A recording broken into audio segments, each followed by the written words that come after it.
लोकसभा 2024 के चुनाव का तीसरा चरण 7 तारीख को है। 7 मई को मध्य प्रदेश की गुना लोकसभा पर भी वोट डाले जाने हैं। इसको लेकर गुना, अशोकनगर और शिवपुरी तीनों जिलों में तैयारियां बिल्कुल आखिरी दौर पर है। अशोकनगर के विधि महाविद्यालय में अशोकनगर, मंगौली और चंदेरी तीनों विधानसभाओं के लिए मतदान कर्मचारियों का जाना शुरू हो गया है। आज सुबह 6 बजे से ही मतदान को लेकर व्यवस्थाएं बनाना शुरू कर दी गई थी। कर्मचारियों का आना शुरू हो गया था। पुलिस प्रशासन और दूसरी व्यवस्थाएं भी मौके पर पहुंच चुकी थी। अशोकनगर जिले भर में करीब 800 से ज्यादा मतदान केंद्र है। यहाँ पर 3500 अलग अलग स्तर के कर्मचारी और लगभग 2000 से ज्यादा सुरक्षा कर्मियों को इस चुनाव के पूरी प्रक्रिया में लगाया गया है। आज सुबह से ही जिले भर के वरिष्ठ अधिकारी और निर्वाचन आयोग के अधिकारी कर्मचारी इन व्यवस्थाओं का जायजा लेने के लिए खुद मौके पर थे। सभी तरह के कर्मचारी भी सुबह से ही पहुंच चुके थे। भीषण गर्मी के बाद भी टेंट और टेबल कुर्सियों के सहारे इस मतदान प्रक्रिया को आगे बढ़ाने का प्रयास किया जा रहा है। पूरी प्रयास किए गए थे प्रशासन के द्वारा कि गर्मी के सीजन में लोगों को परेशानी ना हो, इसके लिए ठंडा पानी, छाछ एवं दूसरी चीजों की व्यवस्थाएं भी इस बार मतदान कर्मचारियों को रखा गई थी। बीते विधानसभा चुनाव में आई कई सारी विसंगतियों को खत्म करने के लिए भी अलग अलग व्यवस्थाएं की गई थी। जिन वाहनों से लोगों को रवाना किया जा रहा है उनमें जीपीएस लगा दिया गया है। आज एक बड़ा इनिशिएटिव भी देखने को मिला। अशोकनगर जिले के वरिष्ठ अधिकारियों ने मतदान दल को माला पहनाकर रवाना किया।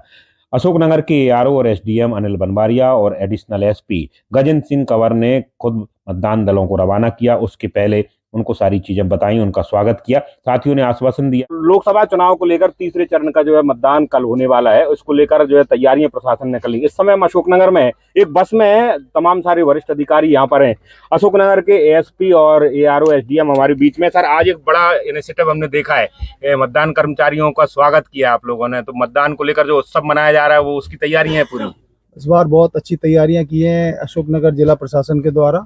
हमारे कलेक्टर महोदय की और जो कि जिला निर्वाचन अधिकारी भी हैं, उनकी ये मंशा थी कि इस बार जो मतदान हमारे जो अधिकारी कर्मचारी हैं जो पोलिंग स्टेशनों पे जाके निर्वाचन संपन्न कराएंगे, उनको किसी भी प्रकार की असुविधा ना हो। तो आपने देखा कि टेंट में हमने, जैसे हमारे 274 मतदान केंद्र हैं, तो 274 हमने टेबल और 4-4 कुर्सियां लगा के उनको बैठाल के वहीं पर उनको मतदान सामग्री और ईवीएम मशीनों का हमने वितरण किया है। और वहीं उनको ठंडा पेयजल, उनको छाछ, उनको कैरी का पन्ना, नींबू पानी वहीं उनको सर्व कराया है। और पानी सर्व कराया है। उनके बिल्कुल गर्मी भी पड़ रही है तो इसका ध्यान रखा गया है। मेडिकल की डिपार्टमेंट की टीम बैठी थी, किसी को अगर कोई हेल्थ प्रॉब्लम आ रही थी तो उसका भी हम परीक्षण करा रहे थे। और समुचित व्यवस्थाएं करा के ये पहली बस रवाना हो रही है, तो हम उनका स्वागत करके मेरे साथ में एडिशनल एसपी महोदय अशोकनगर भी हैं और साथ ही कर्मचारी भी हैं, सेक्टर ऑफिसर साहब भी हैं। तो पहली बस रवाना हो रही है, इसी तरह से सभी बसें रवाना हो रही हैं। और मतलब हमारी ये ईश्वर से प्रार्थना है कि सभी हमारे जो पोलिंग पर्सनल्स हैं वो सकुशल मतदान केंद्रों पर पहुंच जाएं और कल अच्छे से जो है निर्वाचन कार्य को संपन्न करा के वापस। सर, एक बड़ी जिम्मेदारी सुरक्षा को लेकर भी होती है, बड़ी चाक चौबंद व्यवस्था करनी पड़ती है क्योंकि लोकतंत्र के समय में बहुत सारी एहतियात भी बरतनी पड़ती है। तो सर, सुरक्षा को लेकर किस तरह की तैयारियां आप देख पा रहे हैं? और जहाँ से ये पोलिंग पार्टी रवाना हो रही है, सुरक्षा वहाँ से प्रारंभ होकर के पूरे रास्ते सुरक्षा, और साथ में जहाँ मतदान केंद्र है वहाँ भी सुरक्षा, और सारे रास्ते हमारी patrolling party, sector police mobile, sector magistrate साहब की क्यूआरटी, थाने की मोबाइल, जीओस की मोबाइल, सभी इसी व्यवस्था में लगे हैं कि मतदान जो शांतिपूर्ण हो और किसी प्रकार का भय ना हो लोगों में। साथ में हमारे मतदान दल और साथ में जो भी नागरिक है उनके लिए पूरी सुरक्षा की व्यवस्था की गई है, चाक चौबंद व्यवस्था। और ईश्वर से प्रार्थना यही है कि सब सकुशल हो, सब वापस जल्दी से लौट करके आए कल शाम को।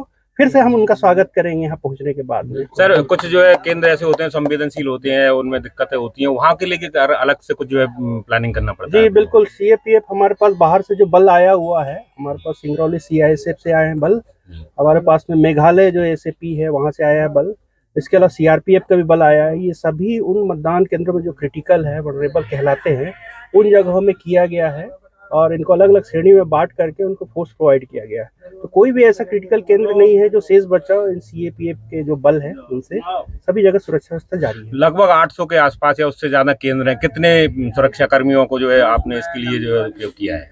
अभी हमारे पास में लगभग 5 कंपनी को बाहर से आया हुआ बल है, प्लस बाहर से जो डीएफ का जो बल है, होमगार्ड का बल है, वो भी 900 के करीब आए हुए हैं। इसके अलावा 600 का जो बल है पूरे अशोकनगर का, उस थाने में छोड़ करके सभी इसी काम के लिए लगाया गया पूरी सुरक्षा व्यवस्था में, तो बहुत समुचित सुरक्षा व्यवस्था उनको दी जा रही है। यार साहब, आखिरी सवाल ये कि कुछ लंबे समय से 1 महीने से आप स्वीप और दूसरी चीजों को लेकर मेहनत कर रहे थे, मतदान आगे बढ़ सके, लोकतंत्र का पर्व मुहाने पे आगे क्या लग रहा है?